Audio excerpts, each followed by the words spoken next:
successive governments have done a lot of work to minimize the effects, and we'll come to individual responsibilities. But the overall architecture of government to deal with the flooding situation sits with government. And so having set up a committee last year, March, you would have expected that there are a lot of ongoing programs and activities that they inherited, which ought to have been continued with alacrity. Because, of course, government, I always say, is a continuum. So you cannot come into government faced with upcoming challenges. Previous governments have secured certain funding, which needed the Garrett funding, for example, which needed to be utilized to bring down the effects of this flooding. And then you set up a committee, 2025, 1 year down the line and beyond. Moru, what has been the effect and the report of this committee in combating flooding in Accra? You mean the task force? The task force. Okay. Because this was a major government agenda, 2025 March, that we are having rains to come. So look at it at interministerial level. I've set my deputy chief of staff there, one of my senior legal advisors as secretary, to come up with something that will enable me as president to know how to deal with the flooding situation.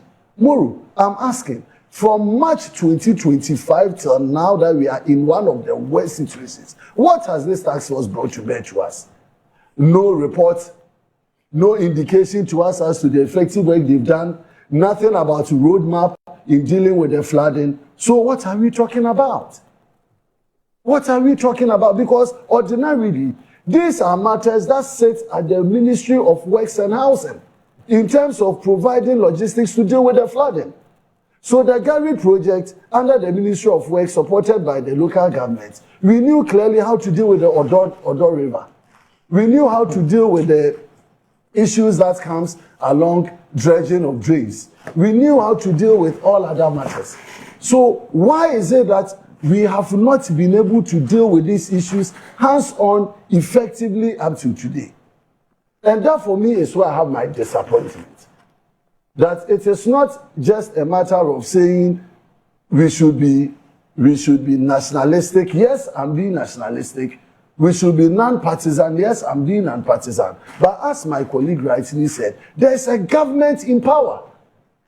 And the government has a responsibility to continue in doing matters or dealing with issues to minimize the effects of flooding. What we've seen in Accra, the volumes are high. Nobody contests it. But the big question I ask is, what actually have we done over the years, including the past year and a half, to make sure that we are heads on, we are addressing the issue of this flooding situation in Accra heads on? Moru, the meteorological service. You see, they gave us indication that we should be expecting rains from Thursday, Friday, Saturday. And then you come back this morning and they are telling you it will even come today. Yeah. Why are we not getting accurate information from the meteorological service?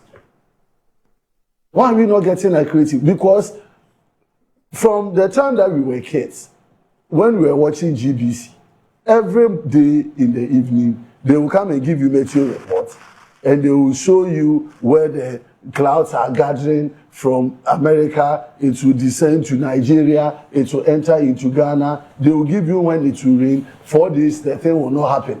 The day they don't predict, it was because we lacked basic infrastructure and equipment and logistics. As we speak now, my information is that the meteorological service have asked government to provide them with some basic tools to be able to work effectively. Those requests have not been released.